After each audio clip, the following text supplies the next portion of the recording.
출애굽기 37장 10에서 24절 말씀입니다.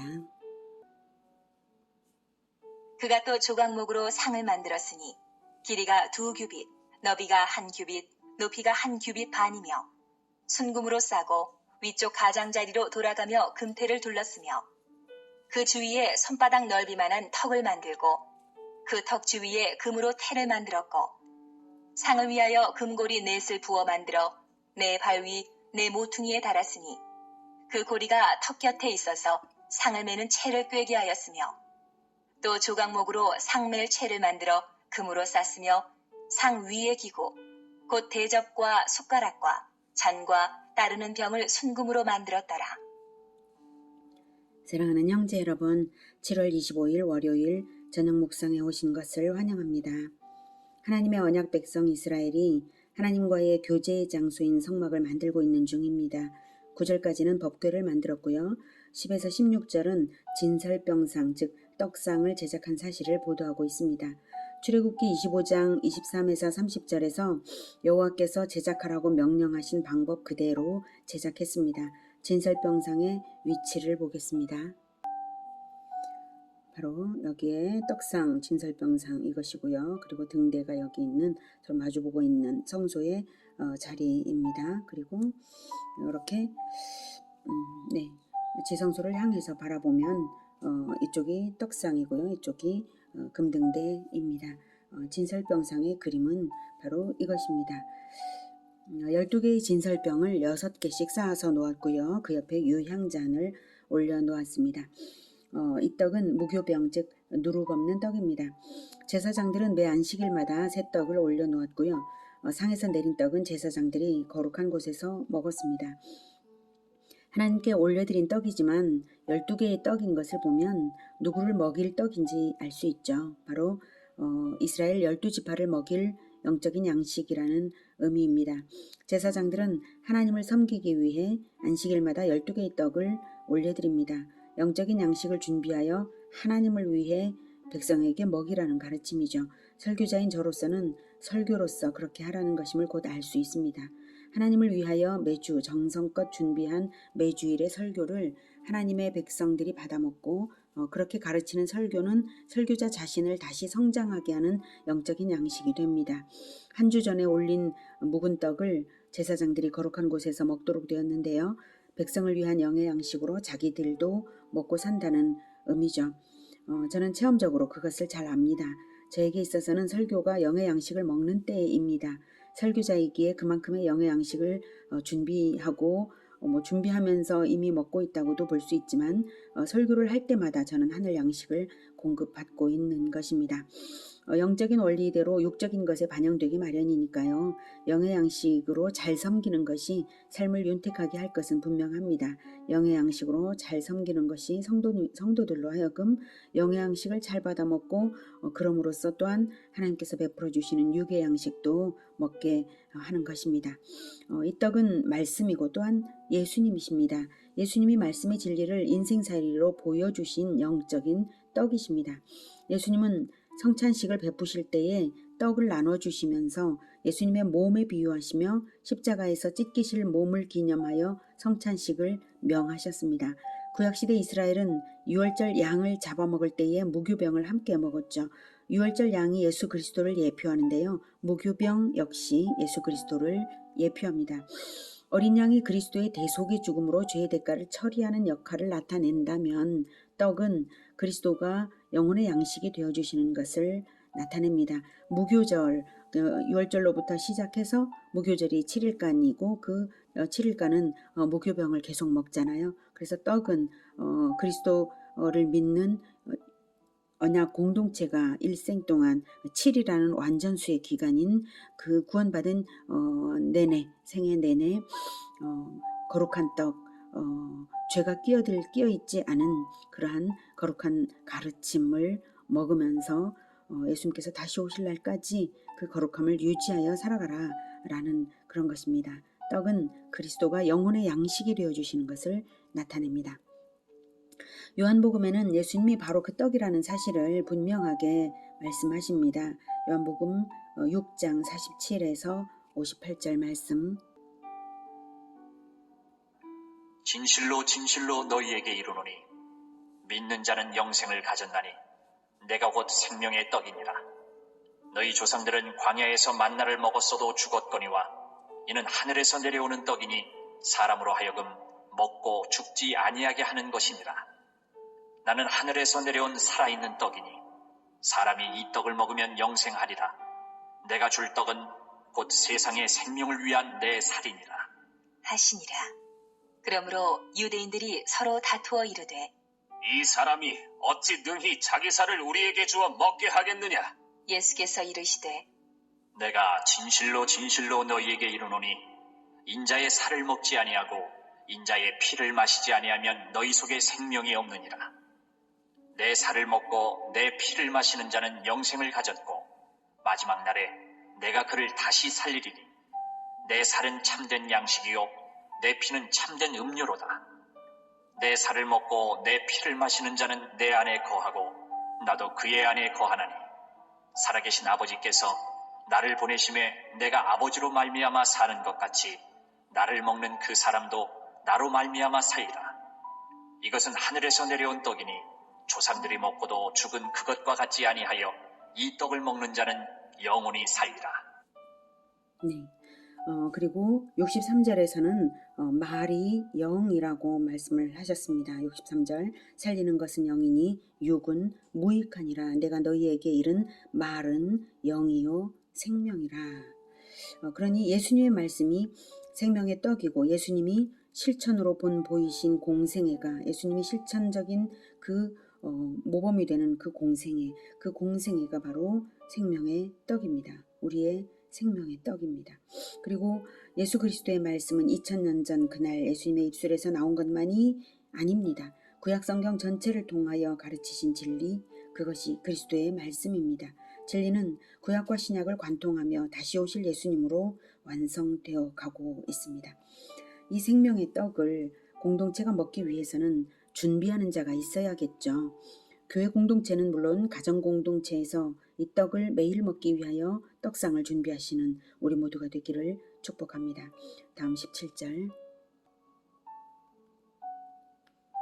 그가 또 순금으로 등잔대를 만들되 그것을 쳐서 만들었으니 그 밑판과 줄기와 잔과 꽃받침과 꽃이 그것과 한 덩이로 되었고 가지 6이 그 곁에서 나왔으니 곧 등잔대의 3가지는 저쪽으로 나왔고 등잔대의 3가지는 이쪽으로 나왔으며 이쪽 가지에 살구꽃 형상의 잔색과 꽃받침과 꽃이 있고 저쪽 가지에 살구꽃 형상의 잔색과 꽃받침과 꽃이 있어 등잔대에서 나온 가지 6이 그러하며 등잔대 줄기에는 살구꽃 형상의 잔넥과 꽃받침과 꽃이 있고 등잔대에서 나온 가지 6을 위하여는 꽃받침이 있게 하였으되 2가지 아래에 한 꽃받침이 있어 줄기와 연결하였고 또 2가지 아래에 한 꽃받침이 있어 줄기와 연결하였고 또다시 2가지 아래에 한 꽃받침이 있어 줄기와 연결되게 하였으니 이 꽃받침과 가지들을 줄기와 연결하여 전부를 순금으로 쳐서 만들었으며 등잔 7과 그 불집게와 불똥 그릇을 순금으로 만들었으니 등잔대와 그 모든 기구는 순금 1달란트로 만들었더라. 네, 17에서 24절은 등대, 즉 등잔대를 제작한 사실을 보도하고 있습니다. 출애굽기 25장 31에서 40절에서 여호와께서 제작하라고 명령하신 방법 그대로 제작했습니다. 등대의 위치를 보겠습니다. 네, 지성소를 향하여 바라보고 있는데 왼쪽, 즉 남쪽이고요. 이쪽은 떡상이 있습니다. 그리고 모양은 이렇게 생겼습니다. 잘 보시면 7개의 가지가 있는 꽃나무입니다. 7개의 꽃 부분에 기름을 채워서 등불을 켜는 것이죠. 등대가 나무 모양이어서 에덴 동산의 생명나무를 예표한다고 말할 수 있겠습니다. 그런데 성경에는 그 생명나무가 예수님인 것을 알게 하죠. 그리고 불을 밝히죠. 진리 빛으로 세상을 밝히는 생명나무가 곧 금등대입니다. 그런데 등대는 하나인데 등은 7개예요. 요한계시록에는 7교회가 나오는데요. 세상의 빛을 밝히는 7교회는 진리이신 예수님을 따르는 모든 교회를 의미합니다. 생명의 빛 되시는 예수님을 따라서 우리가 세상의 빛 되라고 하시잖아요. 하나의 나무인데 7등잔인 것은 교회 공동체가 예수님의 단일한 몸처럼 한 몸으로 연합된 존재로서 세상의 빛을 밝힐 수 있음을 말하고 있습니다. 요한계시록의 7교회 7등잔불이 동일한 것임을 나타내는 부분 볼게요. 요한계시록 1장 11에서 13절. 이르되 내가 보는 것을 두루마리에 써서 에베소, 서머나, 버가모, 두아디라, 사대, 빌라델비아, 라오디게아 등 7교회에 보내라. 하시기로 몸을 돌이켜 나에게 말한 음성을 알아보려고 돌이킬 때에 7 금촛대를 보았는데 촛대 사이에 인자 같은 이가 발에 끌리는 옷을 입고 가슴에 금띠를 띠고 네, 촛대라고 번역된 7 금촛대에는 실은 7 등잔이 있는 금등대를 말합니다.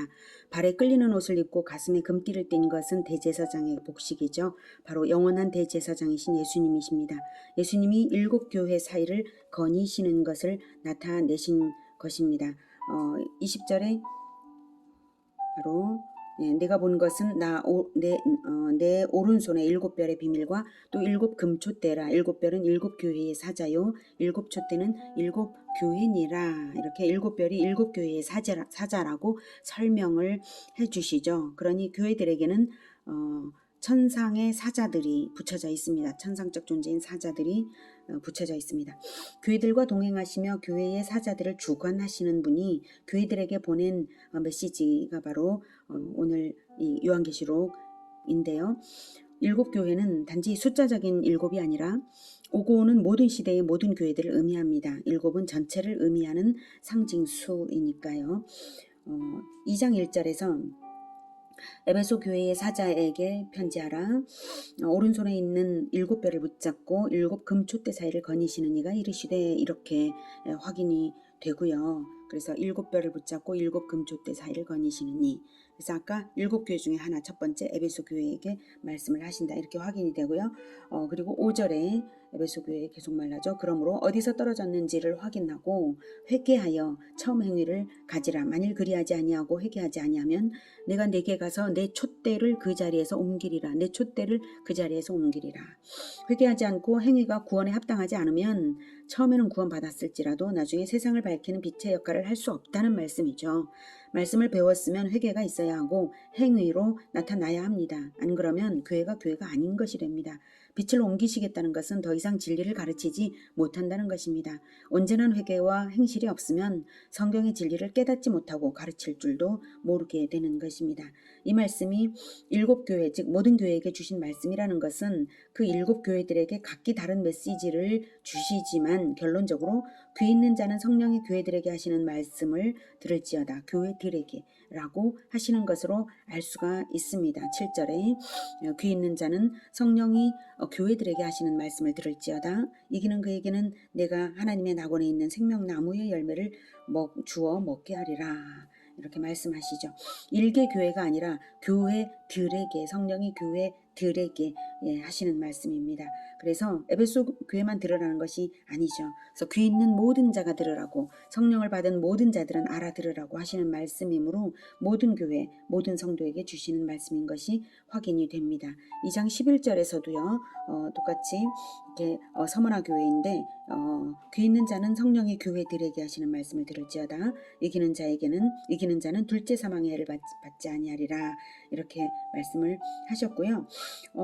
두아디라 교회에서는 의미심장한 것을 더 말씀하셨습니다. 26절에 이기는 자와 끝까지 내 일을 지키는 그에게 만국을 다스리는 권세를 주리니 그가 철장을 가지고 그들을 다스려 질그릇 깨뜨리는 것과 같이 하리라. 나도 내 아버지께 받은 것이 그러하니라. 내가 또 그에게 새벽별을 주리라. 귀 있는 자는 성령이 교회들에게 하시는 말씀을 들을지어다. 이렇게 말씀하고 있습니다. 26절에 이기는 자는 마귀의 속임에 넘어가지 않고 마귀를 대적하여 이기는 자를 말하고요.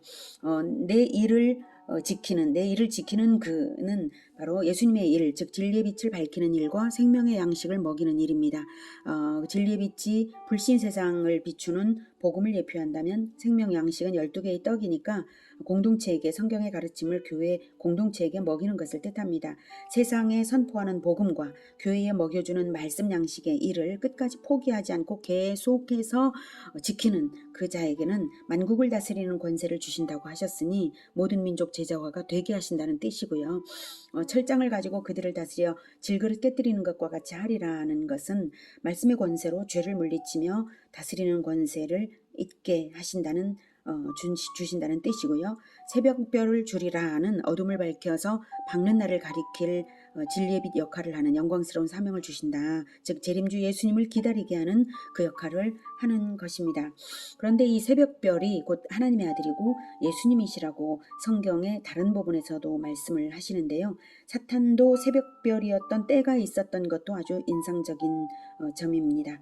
먼저 욥기 38장 7절에서는 그때의 새벽별들이 기뻐 노래하며 하나님의 아들들이 다 기뻐 소리를 질렀느니라 라고 이렇게 반복적으로 이제 반복을 변화해서 말한 거죠. 새벽별은 곧 하나님의 아들들입니다.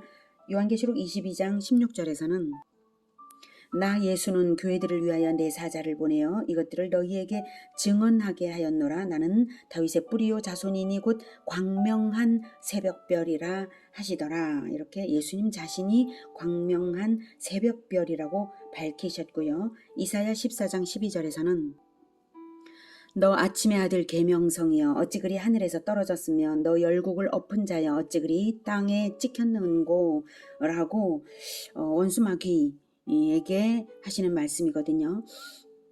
자, 예수님의 일을 끝까지 지키며 원수 마귀를 대적하여 이기는 자는 바로 예수님의 권세와 사명을 받아 행하는 것이고요. 그런데 아침의 아들 계명성이었다가 하늘에서 떨어진 자가 사탄인 것을 생각해 보면 존경받는 높은 자리에 있지만 예수님의 일을 하지 않는 자들이 바로 땅에 떨어진 계명성과 같음을 느끼게 합니다. 존경하는 높은 자리에 예수님을 십자가에 못 박게 한 안나스와 가야바도 이스라엘에서 가장 높은 존경받는 높은 자리에 있었지 않습니까? 그러나 그들은 대제사장이라는 그 자리만 차지해서 앉았지 하나님의 대적이었습니다. 바로 원수 마귀의 앞잡이 일을 한 것입니다. 진정 높은 자리를 감당할 수 있는 사람은 복음 선포와 성경의 진리 가르치기를 날마다 하면서 자기의 행실이 그것을 또한 나타내는 바로 그 사람이어야 합니다. 매일 아침 저녁 성소의 금등대의 불빛을 밝히듯이 말입니다. 그러니 리더들이 가장 두렵고 떨리는 마음으로 예수님의 일을 목숨 걸고 해야 할 것입니다. 그리고 금등대는 생명나무니까 나무는 나무를 계속 낳잖아요. 빛의 자녀들이 계속 번성하고 충만해질 것을 소망하는 의미가 있습니다.